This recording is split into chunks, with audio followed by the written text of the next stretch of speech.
Hey guys, welcome back to the channel. Today we're talking about something I think is very underrated in the EDC world, fixed blades. A lot of people think of fixed blades as these big survival style knives that you only carry when you're camping or in the woods. But the truth is, there's some amazing compact options out there that work great for everyday carry.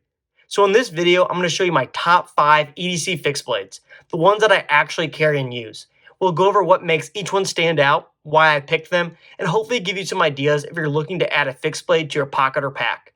Let's get into it. First up, the Canset Par. This is one of my more recent additions, but it's still seeing quite a bit of pocket time recently. I originally saw a picture of this knife on some website, and I knew I was screwed after seeing these handle scales, and I knew I had to have it. This retails for right around the $100 mark, and I thought it was a bit high.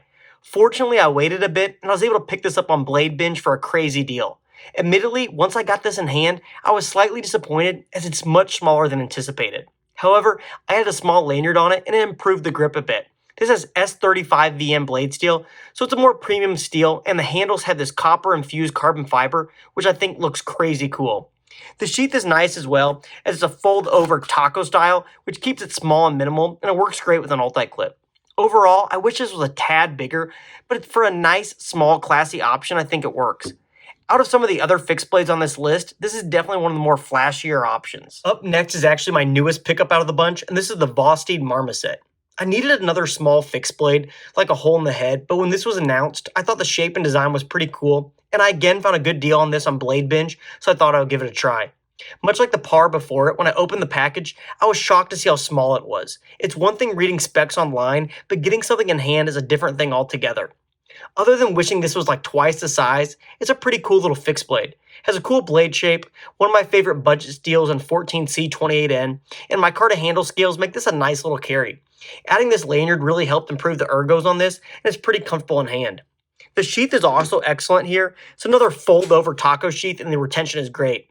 Other than the small size, this is a cool little carry that won't break the bank, as I believe you can pick one of these up for under $60. Up next is a knife you might not have heard of yet. This is the Curve 4.5 from Slick Knives.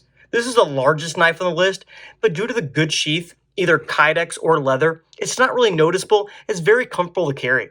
This is an interesting one because it's made in Spain. This is not a country typically seen in the world of EDC knives, and the quality is very high for the price. I'm pretty sure these are right around the $100 mark, and I think it's a pretty solid deal. The Micarta scales are insanely smooth and comfortable in hand due to the shape of the scales, and the jimping is in the perfect place.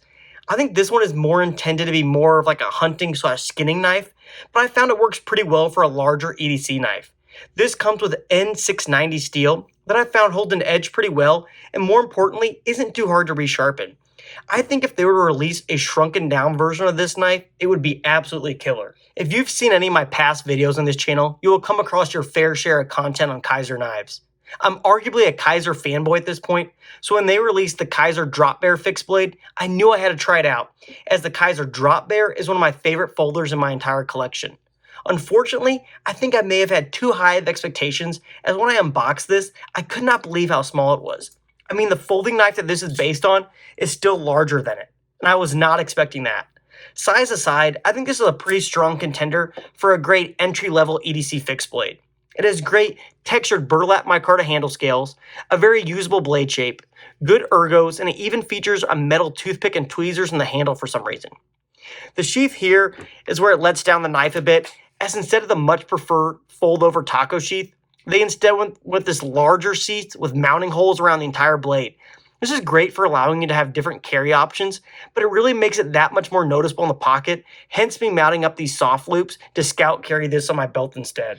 Oh yes, I've saved my favorite for last. This is the Luft Concepts LTL. Shockingly enough, this is the most expensive on the list, coming in at right under $300. Yeah, I know, that's quite a lot for a knife, and I agree. But when I got it in hand, whew, just look how cool these rich light scales are. These scales paired with the acid wash finish just look so amazing. The blade is S45 VN, so again, a more premium steel, and this one's actually handmade here in the United States. This knife is the only one on the list that doesn't come with a Kydex sheath.